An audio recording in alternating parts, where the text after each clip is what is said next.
Shalom, shalom, Israel. First and foremost, I want to give all honor, glory, and praise unto YAHAWAH, BA'Hashem, YAHAWASHI, BA'Hashem, Rakwakwadah, Shabbat, honors, elders, and apostles, great millstone. Shalom to my Akim, Wakwafim, who are diligently waiting to be delivered from this violent captivity. This is Brother Kawakub coming at you with another lesson.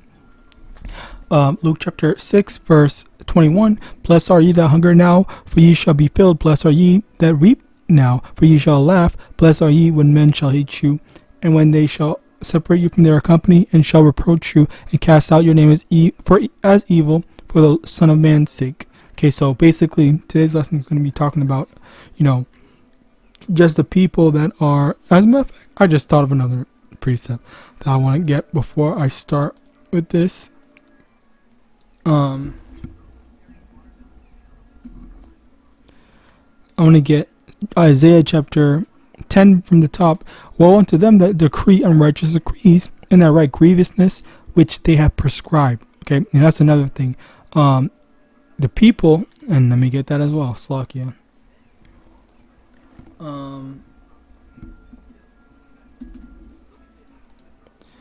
Proverbs chapter 29 verse 2. When the righteous are in authority, the people rejoice, but when the wicked beareth rule, the people mourn. And I say all this. I bring all these precepts to basically say, when things are set up by the wicked, and when Esau makes all these terrible, unfair laws and whatever and whatnot, then literally everybody is suffering. Everybody hates how things are, and the inspiration to do these lessons comes from these two YouTube videos that I saw.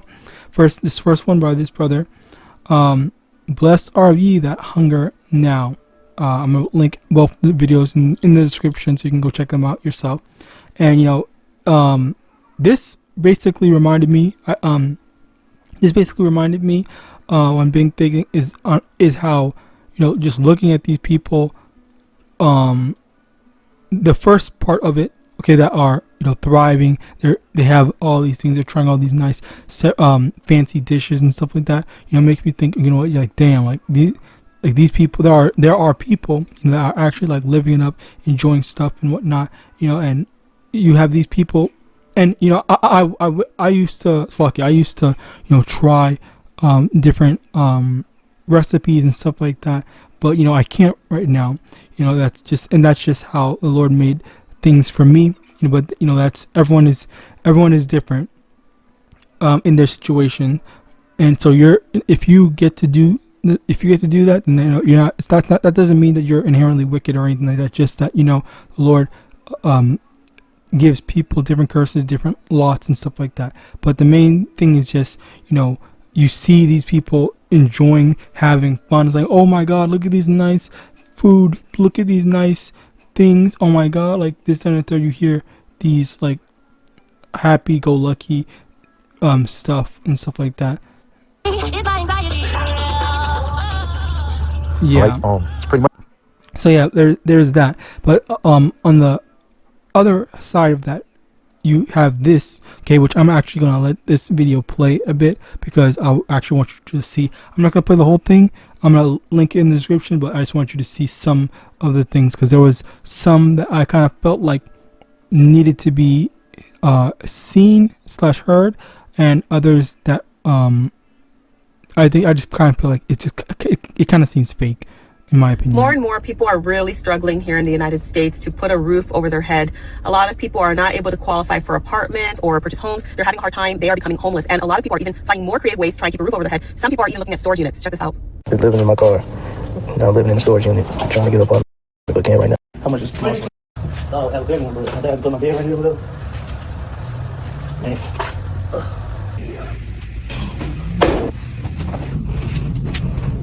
Got all my stuff in. Gotta get some. Gotta get this up. I'm gonna get hot.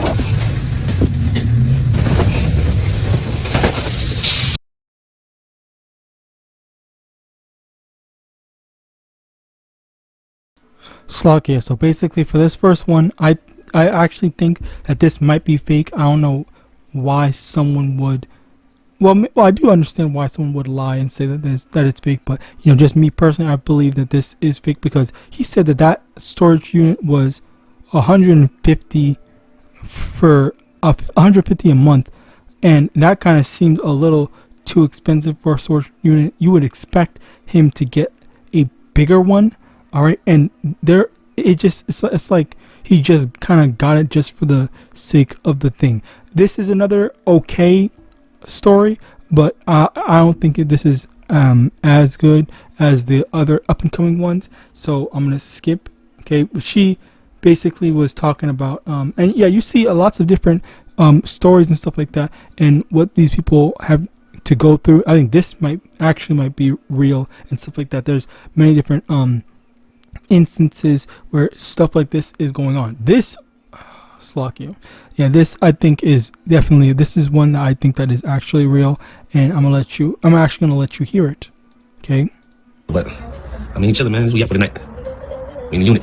You know what I'm saying? Shelter, he be tripping, man. Behavior, you know, bunch of weird people there. He don't like it. But here, he got his own world. He got a TV, he got a bed. He chilling. He got a moat. You know what I'm saying? We gonna thug it out. We gonna slide out in the morning, do what we do. Ain't that right, boy? We gonna do what we doing. Huh? So life update, I'm living in my car, my little S10.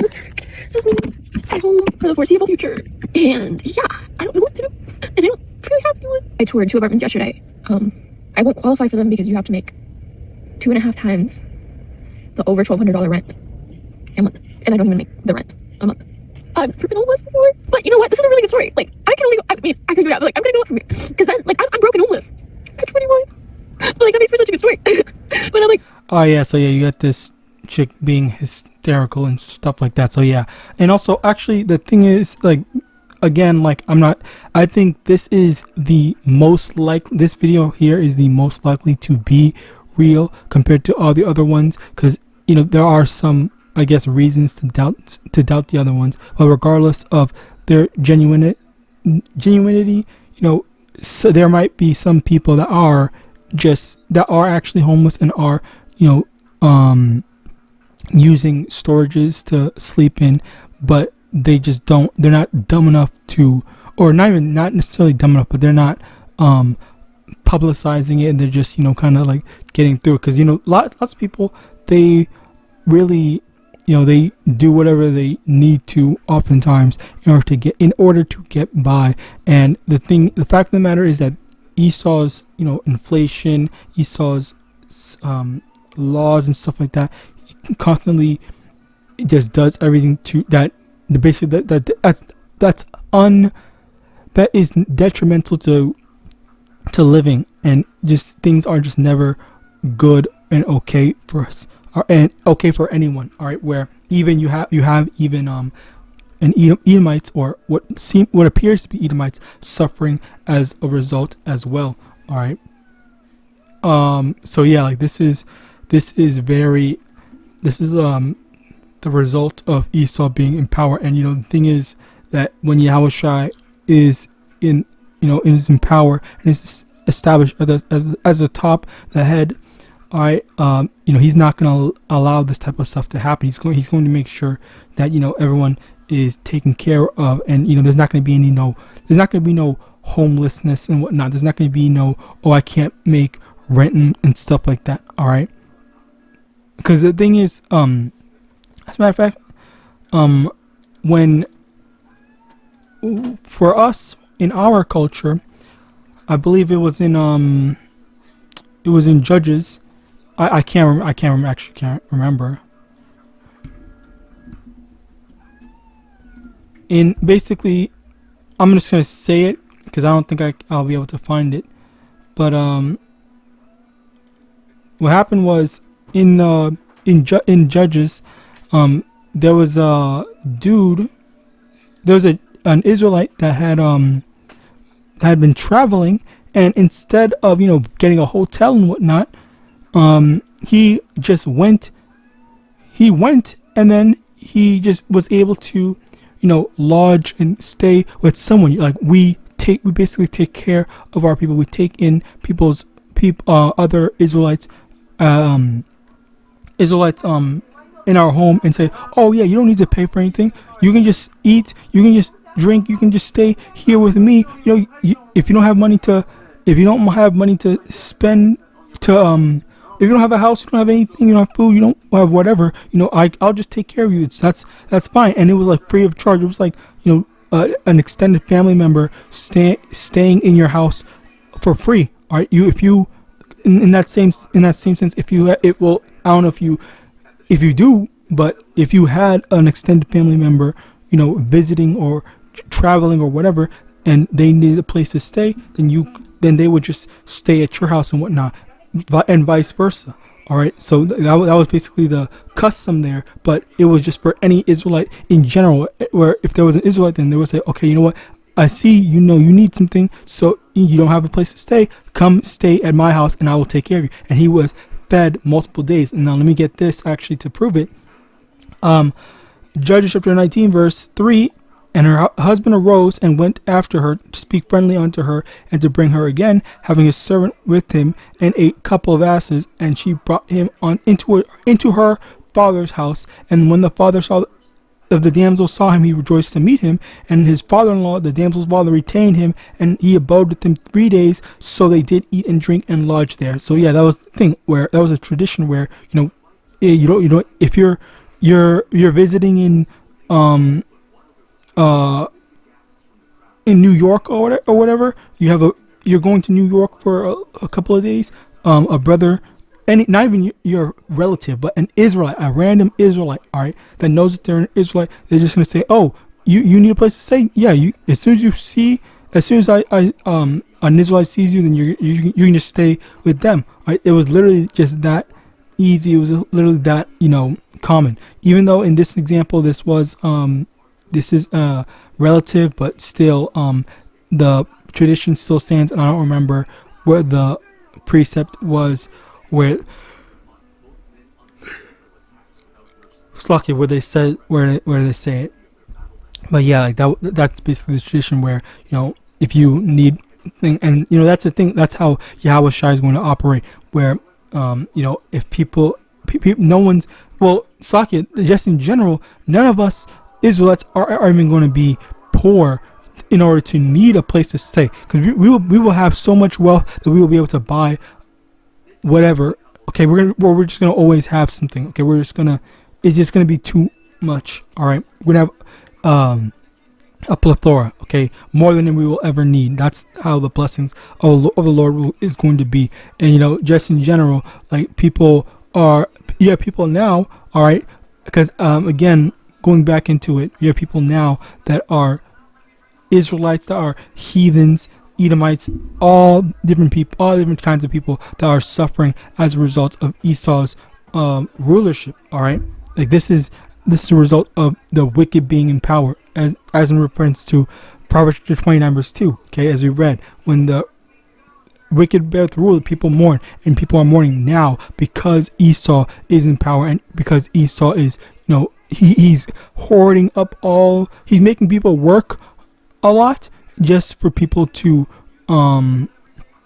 not be able to provide for themselves, not be able to provide for their families, need to be homeless, need to have all these different methods of, oh yeah, I need to save money this way, that third. Okay, instead of instead of spending money on maybe soap, they have to pick and choose. No, I can't spend money on this, that, and third, and whatnot. All right, which we all have to go through these type of hardships and hurdles where we have to make sacrifices, or even worse, we have to live in places that is not conventional. All right, because we can't afford it, because we accept our responsibility. The cost of living has risen substantially to the point where we can't live anymore. And then bros, you have people living in small cars as well, living in cars, storage units, and all that stuff. All right, so yeah, like this is the new norm, and people, this is Esau society for you. All right, where the people can't even have a normal place to live. So 2 Corinthians chapter 4 verse 16, for which cause we faint not, but though our outward man perish, yet the inward man is renewed day by day. For our light affliction, which is but for a moment, worketh for us a far more exceeding eternal weight of glory, while we look not at the things which are seen, but at the things which are not seen. For the things which are seen are temporal, but the things which are not seen are eternal. Okay, Wow. Basically, this is something that, speaking as a man, I had to kind of think about doing myself. I had to come to that realization myself of yeah, this is just temporary. Like, I have to keep on enduring. I have to keep on being patient and all that stuff. Like, I have to, yeah, this is hard. This is, this is temporary. This is temporary. And that, as we go through these hardships and whatnot, that at the end of the day, when all is said and done, after we get through it, all right, because it's kind of like the rain. Like, when you get through the rain, and then after the rain is done, there's that rainbow and whatnot, and that we're waiting for the rainbow, parabolically, metaphorically, where after the time is up, after the rain is up, ends, then the Lord's going to bless us. All right. So yeah, like, this is called, and this is also being called a light affliction, not because it is a literal light affliction, but because it's being compared as a light affliction for the blessing that we're going to get our way more. You're gonna have more money, more food, more luxury items than you could ever want. All right, more than you want, more than you will ever need. All right, after enduring to the end, because that's what the scriptures say. All right.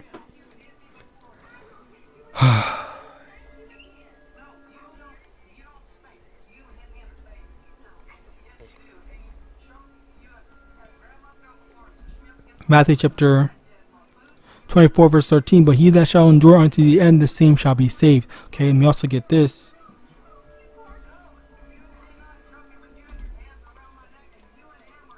First Peter chapter 3 verse 14, but and if ye suffer for righteousness' sake, happy are ye, and be not afraid of their terror, neither be troubled. Okay, that's another thing. When you are suffering for the right reasons, suffering because you have to endure as an Israelite, as a brother in truth, as a sister in truth, whatever. Okay, if you're suffering because you're following the words of YAHAWAH, and that's when you're going to be happy, because at the end of it, that there is a reward, just as Yahawadah had suffered for the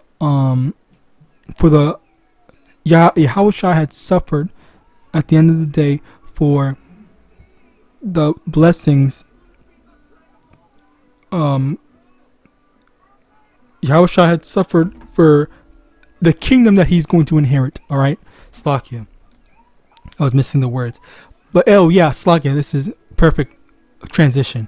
Proverbs 11 verse 1, a false balance is abomination to the Lord, but a just weight is his delight. This is another thing. Okay, the Lord is all about balance. All right, and basically, eventually, we have to constantly remind ourselves. Okay, which me reading 2 Corinthians 4 verse 16 to 18, that's always a reminder to me. All right, about in general, like that this is temporary, and that I have so much more waiting for me in the kingdom of heaven. Okay, so but at the same time, another thing about this is that even prior to heaven, all right, you have Jacob's trouble, which when that comes, for the sincere brothers and sisters that were doing their best to try to follow Yahawadah, as well as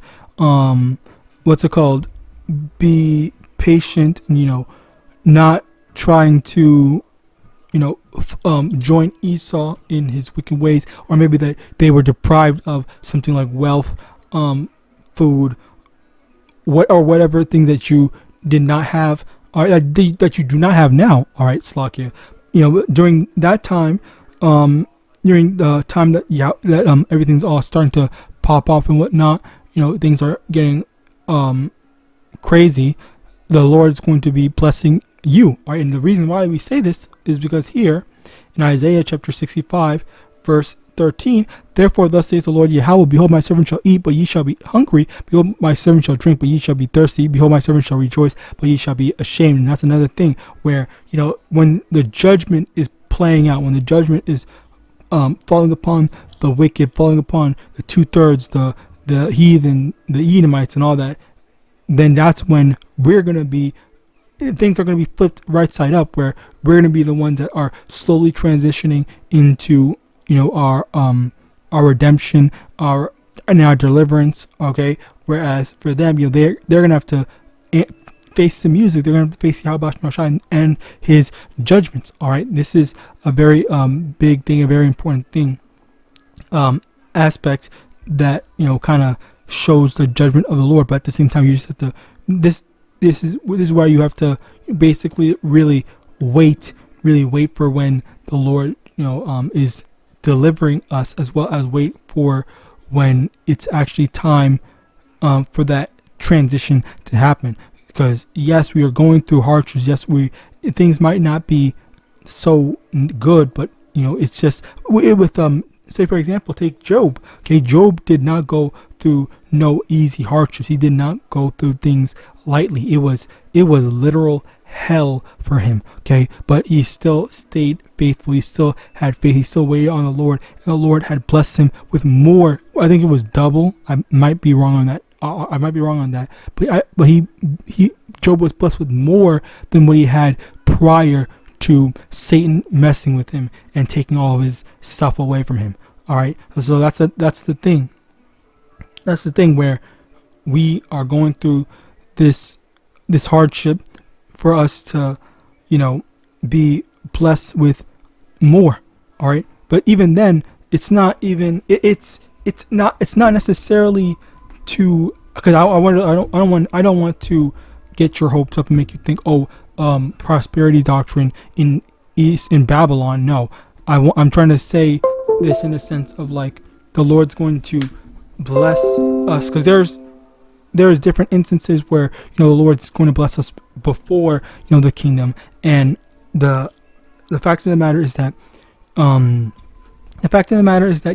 it's basically a transitional period of you start off getting these type of stuff. The judgment is falling upon, because the thing is that let me get that. Okay, where is it? I had it.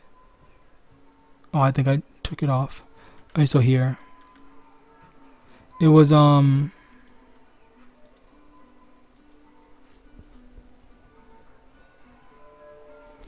here, Matthew chapter 24 verse 22, and except those days should be shortened, there should no flesh be saved, but for the elect's sake those days shall be shortened. And that's the thing where during the judgments, okay, during the time when what's it called? I forgot.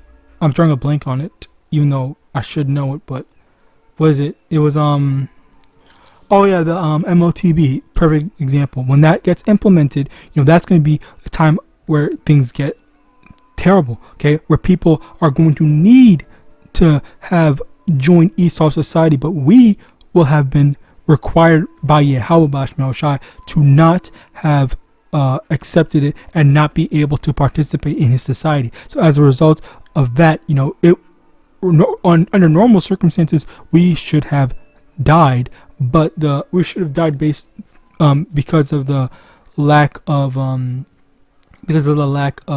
finances, the lack of the ability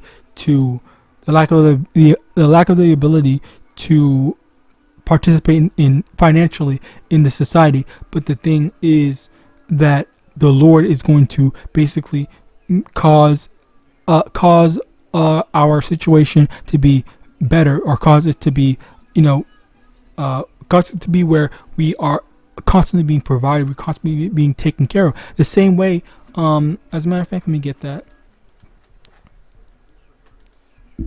I think it was Elijah.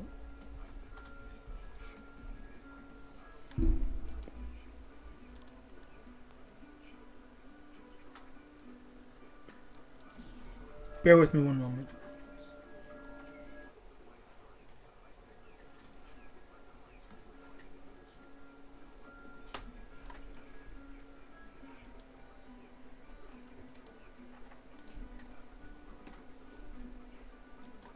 First Kings 17:2.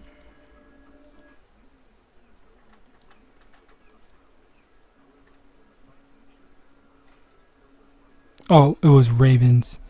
Alright, so 1 Kings 17:6, and the ravens brought him bread and flesh in the morning, and bread and flesh in the evening, and he drank of the brook. So basically Yahushua was sending birds, or ravens more specifically, to Elijah to feed him meat and bread, and he was there was a source of water for him to drink out of. So it's basically that exact same application. If you have faith, the faith, then you should know that YAHAWAH can do the exact same for us. All right. Continuing on, but it doesn't. You have to understand, like, the application doesn't. Oh, it might not just be. It might not be in that way. You never know how it's going to go about, because there was one person that was joking. I forgot who said the joke, but basically someone was saying that Rick Ross, who was saying that, was basically flexing, oh, I have an underground bunker. When all hell breaks loose, I'm gonna be good. I'm gonna be fine. But then someone was joking and saying, yeah, he's not gonna be able to enjoy that, because he's gonna have a heart attack before this stuff happens, and then that bunker is just gonna be for anyone that finds it. All right, and I'm pretty sure that was a brother that had said that. And, that's very true, because that dude does not take care of himself. All right, and it's very easy. As a matter of fact, let me get that precept as well. All right.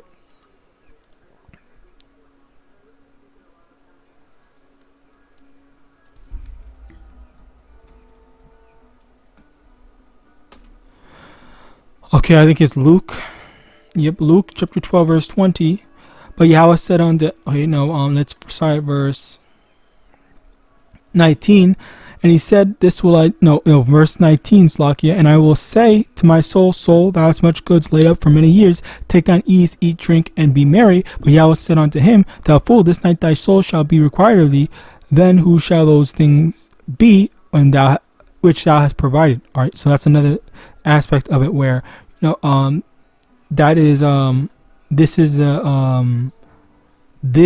is the hardship of Slakia. This is the fool, or this is the people that are rich now, making preparations for stuff like that, thinking that they can protect themselves, they can heal, they can prepare for time of trouble and whatnot. All right, and then instead, the Lord's just going to kill them before they get a chance to use their stuff. All right, of course. Anyway, continuing on, Jeremiah 30 verse 7. Alas, for that day is great, so that none is like it. It is even the time of Jacob's trouble, but he shall be saved out of it. All right, so basically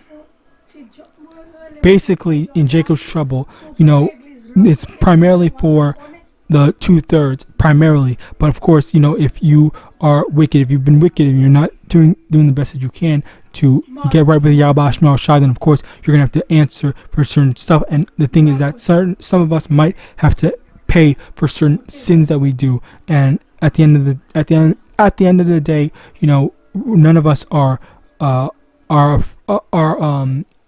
exonerated or exempt from judgment should we be deserving of it. All right, so you have to get right with YAHAWASHI if you want to have a clean slate and potentially be free from any kinds of judgment. All right, next, I think I forgot what I wanted here. Oh, okay, yeah.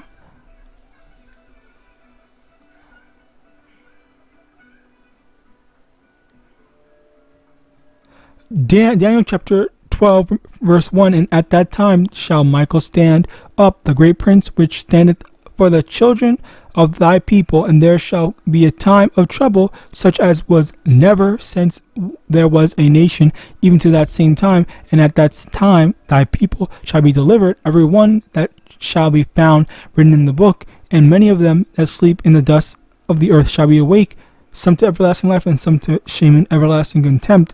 And they that be wise shall shine as the brightness of the firmament, and they that turn away to righteousness as the stars forever and ever. Okay, so basically, yeah, this is the thing where, it is, it's going to be a harsh time, all right, but it's primarily going to be for the people that are wicked, that did not want to turn from sin. All right, I was kind of feeling that there's one more precept.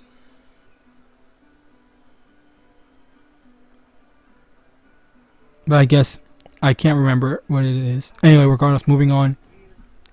Deuteronomy chapter 30, verse 7. Oh yeah, perfect, beautiful precept. Deuteronomy chapter 30, verse 7.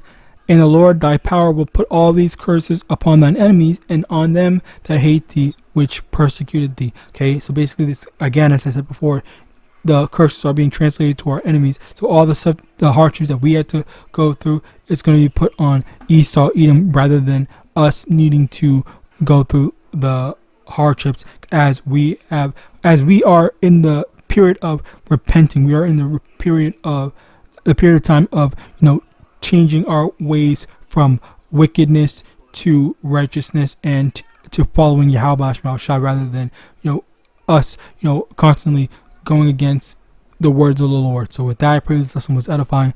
I want to give all honor, glory, and praise unto Yahawah, Yahawashi, elders and apostles, great most son of Baal and Shalom.